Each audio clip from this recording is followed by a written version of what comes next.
किसी ने बड़े कमाल की बात कही है कि आजकल के रिश्तों की बस यही हकीकत है कि सुन लो तो सुलझ जाते हैं और सुना दो तो उलझ जाते हैं।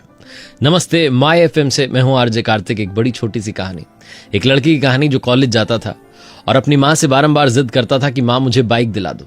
उसके फादर थे नहीं, घर का सारा खर्चा जो है मां चलाती थी। वो एक छोटी सी नौकरी करती थी, घर का खर्चा चलाती थी, बच्चे की पढ़ाई की फीस सब कुछ मैनेज करती थी। और लड़का जिद पर अड़ा रहा कि मां मुझे बाइक लानी है, बाकी दोस्तों के पास में भी बाइक है।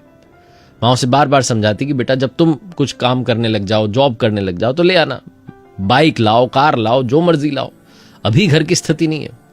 लेकिन बच्चा बार बार जिद करता रहा। अपने लड़के की जिद के आगे हार करके मां ने वो अलमीरा में जो पुरानी सी पोटली में गहने रखे थे वो लाकर के गुस्से में रख दिए कि जाओ जाकर के बेच दो और लेकर के आ जाओ बाइक। रोज रोज तुमने जो है मेरे पीछे पड़ गए, एक ही बात की जिद लगा लेते हो, रोज रोज एक ही रट लगा रखी। वो लड़के को तो जिद थी कि लेनी है बाइक।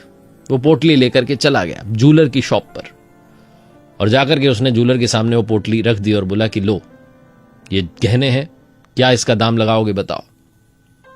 जूलर ने पहले तो जो है ऑथेंटिक है कि नहीं, असली है कि नहीं चेक किया। असली गहने थे। जूलर ने बोला बेटा क्या बात हो गई, लगता है तुम्हारी मां ने बहुत संभाल करके रखे थे, हैं तो असली लेकिन बड़े पुराने हैं। अब ये बताओ कि मजबूरी में बेचने आए हो या गुस्से में बेचने आए हो। वो लड़का कुछ बोला नहीं, चुप रहा।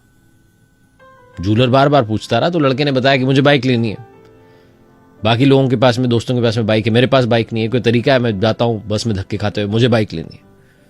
और मां ने कहा गुस्से में कि ले जा जाकर के बेच दे, तो मैं बेचने आ गया। जूलर ने कहा गुस्से में बेचने आए हो ना, तुम्हारी मां ने कितने संभाल करके रखे होंगे कि कभी कोई मुसीबत आ गई तो इनको बेचेंगे। बेटा गहने बेचे नहीं जाते, ये वापस लेकर के जाओ। लड़के ने कहा नहीं नहीं, आपको खरीदना खरीदो, मैं किसी दूसरे जूलर की शॉप पे चला जाऊंगा।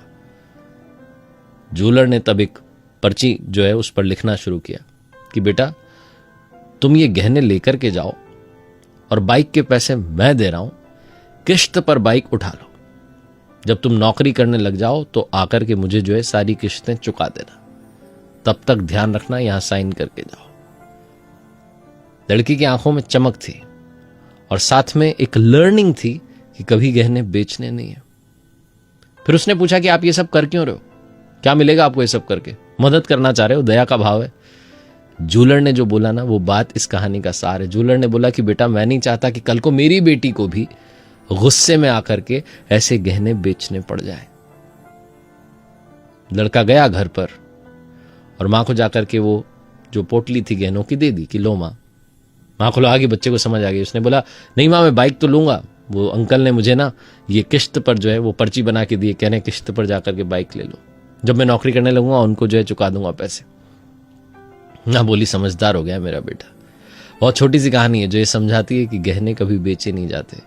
मजबूरी में या गुस्से में आकर के जो है कभी ऐसे डिसीजंस मत लीजिएगा, कभी परेशान होकर के डिसीजंस मत लीजिएगा जिन पर आपको बाद में पछतावा होता रहे। ये कहानी पेरेंट्स को भी समझाती है कि अपने बच्चों को समझाना शुरू कीजिए, और बच्चों के लिए भी मैसेज है कि अपने पेरेंट्स के सामने जिद मत कीजिए, फालतू की जिद जिसके चलते आपके पेरेंट्स को बाद में परेशान होना पड़े। एक बार फिर से वही बात जो अक्सर आपसे कहता हूं, कर दिखाओ कुछ ऐसा कि दुनिया करना चाहे आपके जैसा। याद रखिए मेरी नई किताब आ चुकी है जिसको बहुत सारा प्यार आपने दिया है, थैंक यू सो मच। मेरी जो नई बुक है ये अवेलेबल है अमेजॉन पर, फ्लिपकार्ट पर, और साथ ही मेरी वेबसाइट rjkartik.in जहां एक नया कोर्स हम लॉन्च कर रहे हैं, द आर्ट ऑफ स्पीकिंग। कैसे बोला जाए, कैसे प्रेजेंट किया जाए, पब्लिक स्पीकिंग कैसे सीखें, ये सब कुछ आप उस कोर्स में समझ सकते हैं।